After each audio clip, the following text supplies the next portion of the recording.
Уряд Швейцарії хоче обійти жорсткий нейтралітет країни, щоб дозволити експорт зброї, але водночас зберегти заборону на поставки в Україну. Про це повідомляю із посиланням на Bloomberg. Швейцарія зможе скасувати обмеження на експорт у виняткових обставинах протягом обмеженого часу, якщо це відповідає інтересам зовнішньої політики або національної безпеки, запропонував Кабінет міністрів у середу. Законодавці вимагали більшої гнучкості, щоб підтримати швейцарську збройову промисловість, яка відіграє ключову роль у традиціях нейтралітету та самооборони країни. Наразі невідомо, чи зможе цей крок переконати покупців у Європі, які збільшують витрати на оборону, намагаючись допомогти Україні відбити вторгнення Росії. Уряд Швейцарії вже заявив, що не буде використовувати виняток, щоб дозволити постачання зброї Україні. Швейцарія заборонила Німеччині, Іспанії та Данії відправляти в Україну зброю швейцарського виробництва. Якщо говорити про нейтралітет Швейцарії, то дійсно Швейцарія дотримується політики збройного нейтралітету, що означає, що вона не бере участі у військових конфліктах і не вступає у військові союзи. Однак Швейцарія дозволяє виробництво та експорт зброї, але з обмеженнями. При цьому на початку повномасштабного вторгнення Росії Швейцарія відмовилася надати Україні зброю через свій нейтралітет. У травні минулого року Швейцарія зробила крок до постачання Україні озброєння, проте поправки до закону про військове спорядження заблокували у Нижній палаті парламенту.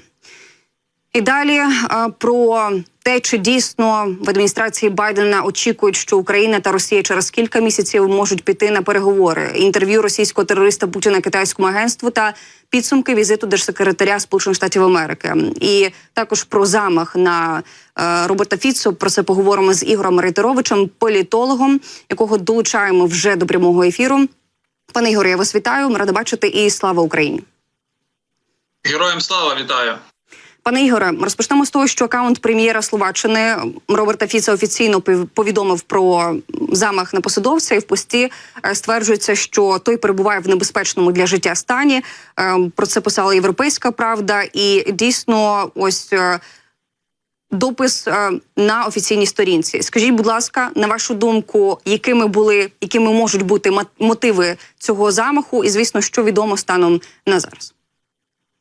Ну, передусім, мабуть, треба побажати здоров'я пану Фіцо, і щоб він швидше викарабкався з тієї ситуації, в яку він потрапив, і все було нормально. Ну, дуже правильна була реакція, власне, і від нашого президента, який оперативно на це відреагував. У нас можуть бути якісь політичні розбіжності по певним, скажімо, питанням, але ми дві країни, одна країна вже є членом Європейського Союзу, ми хочемо стати членом Європейського Союзу, і насильство, звичайно, не може бути місце, особливо такому, знаєте, який дуже схожий на певні там терористичні дії. А хто не як, а Україна прекрасно знає про тероризм, причому в державних масштабах, оскільки ми цьому тероризму з боку Російської Федерації піддаємося ще з 2014 року. З приводу мотивів, насправді дуже складно тут щось коментувати. Я бачив, що є вже певна інформація, і ви, мабуть, про неї вже говорили, про те, що там людина, яка це робила, начебто відомий якийсь письменник в Словаччині, людина таких достатньо ліберальних поглядів, можливо, там є певні якісь політичні моменти,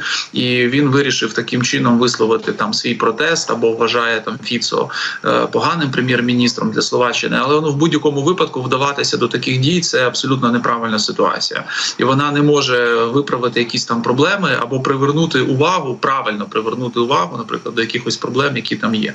Тому почекаємо, що зараз скаже власне слідство, хто там буде названий вже офіційно людиною, яка здійснила цей замах. Можливо, ми дізнаємося про мотиви. Тому що, як правило, коли такі речі відбуваються, вони мають під собою якусь там політичну складову, і ця складова, вона озвучується у вигляді там чи когось маніфесту, чи якихось там заяв і так далі.